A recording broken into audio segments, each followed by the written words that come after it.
नमस्कार, मैं हूं प्रवीण गौतम। लोकसभा चुनाव का छठा चरण आते आते पीएम मोदी अब ऐसी भाषा पर उतर आए हैं कि बहुत सारी पब्लिक और पत्रकारों को पीएम मोदी की चिंता हो रही है कि आखिरकार देश के प्रधानमंत्री को क्या हो गया है। पांचवा चरण आते आते मामला भैंस और साइकिल तक पहुंचा था, लेकिन अब पीएम मोदी कहने लगे हैं कि अगर विपक्षी दलों की सरकार बनी तो आपके घर की लाइट काट देंगे, आपके घर की टोटी खोल ले जाएंगे। ये आपके बैंक खाते बंद करा देंगे, उसका पैसा छीन लेंगे।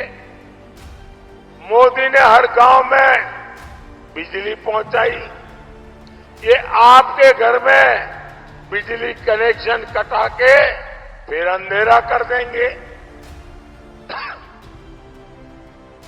मोदी घर घर पानी पहुंचा रहा है। सपा कांग्रेस वाले आपके घर की पानी की टोंटी भी खोल के ले जाएंगे और इसमें तो इनकी महारत है। चुनावी रैलियों में पीएम मोदी के ऐसे बोल सुनकर हर कोई हैरान है कि पीएम मोदी आखिरकार मामले को कहां पहुंचाएंगे। मंगलसूत्र से उन्होंने शुरुआत की, उसके बाद कहा कि प्रॉपर्टी छीन लेंगे, उसके बाद कहा 2 कमरे छीन लेंगे, उसके बाद कहा भैंस छीन लेंगे, उसके बाद कहा साइकिल छीन लेंगे, अब कहते हैं टोटी खोल ले जाएंगे, घर की लाइट काट देंगे। पीएम मोदी की ऐसी भाषा सुनकर वरिष्ठ पत्रकार रोहिणी सिंह क्या कहती हैं?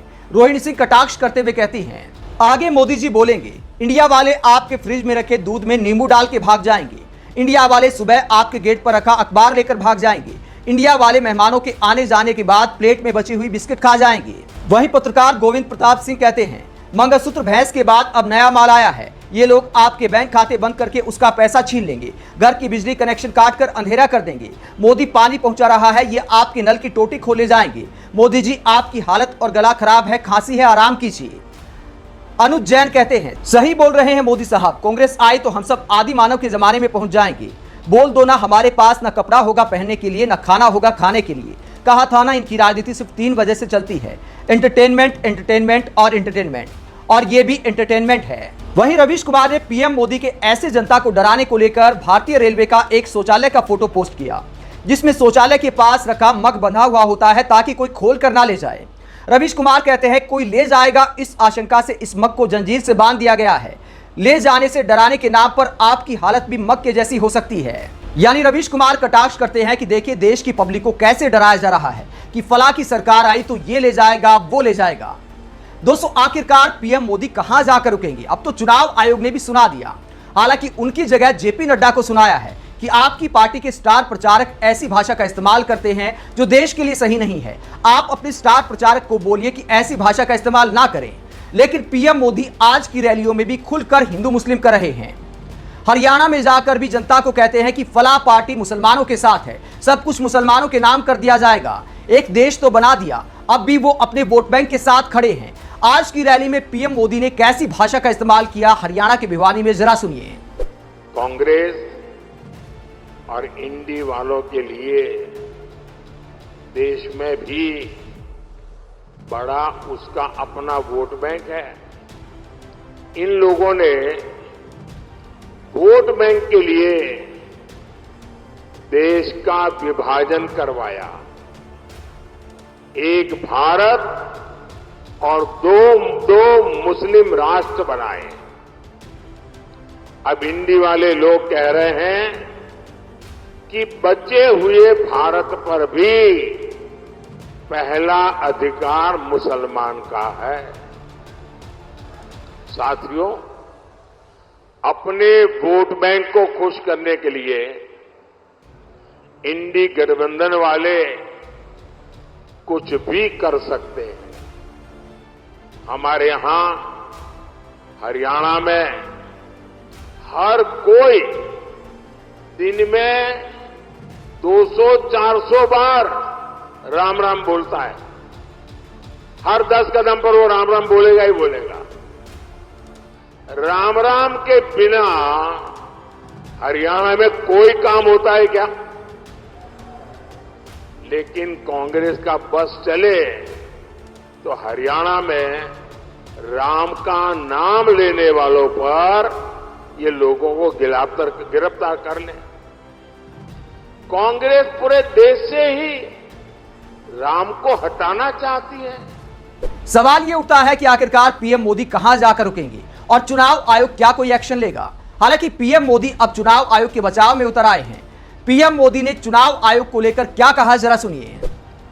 5 चरणों में ही इंडी जमात का ढोल फट गया है और आपने देखा होगा तीसरे चरण के बाद इन्होंने रोना धोना शुरू कर दिया। इलेक्शन कमीशन आंकड़े क्यों नहीं देता है, आंकड़े देर से क्यों देता है, इलेक्शन कमीशन ऐसा क्यों करता है, इलेक्शन कमीशन वैसा क्यों करता है। उधर ईवीएम बंद हो गया, उधर ईवीएम चलता नहीं है, उधर ईवीएम का यानी उन्होंने ग्राउंड बनाना शुरू कर दिया है कि पराजय का ठीकरा किसके सर पर फोड़ा जाए और इसलिए बराबर जम करके इस बार ईवीएम को गालियां दे रहे हैं। हम सब जानते हैं भाई, जिस भूमि में कोई पैदावार न हो, कोई किसान उसमें एक भी बीज डालेगा क्या? जिसमें फसल न हो, ऐसी जमीन पर या ऐसी सीजन में कोई किसान एक भी बीज डालेगा क्या? जब पता है कि इनकी सरकार नहीं बनने वाली तो कोई उधर वोट डालेगा क्या? कोई डालेगा क्या? ये हरियाणा वालों को तो कहने की जरूरत ही नहीं है जी, क्योंकि उनको मालूम है भाई इनकी सरकार 7 जन्म में भी बनने वाली नहीं है और कांग्रेस को दिया हर वोट बेकार ही होना है। तो चुनाव आयोग पीएम मोदी के ऐसे भाषणों पर सिर्फ अपील करके मामले को छोड़ देता है और पीएम मोदी आरोप लगाते हैं कि विपक्ष वाले जानबूझकर चुनाव आयोग को टारगेट करते हैं, जबकि पीएम मोदी के ऐसे भाषण खुल्लम खुल्ला चुनाव आचार संहिता का उल्लंघन है। आप पीएम मोदी की ऐसी भाषा को लेकर क्या सोचते हैं, जहां सामने बैठी जनता को मूर्ख मान लिया गया है और अब इस बात को लेकर भी डराया जा रहा है कि देखिए आपके घर की टोटी खोलकर ले जाएंगे। आप पीएम मोदी के ऐसे बयानों को लेकर क्या सोचते हैं, कमेंट बॉक्स में अपनी राय जरूर दें। अगर आप हमारी पत्रकारिता को पसंद करते हैं तो थैंक्स के ऑप्शन का इस्तेमाल करें, वीडियो को लाइक करें, चैनल को सब्सक्राइब करें। नमस्कार।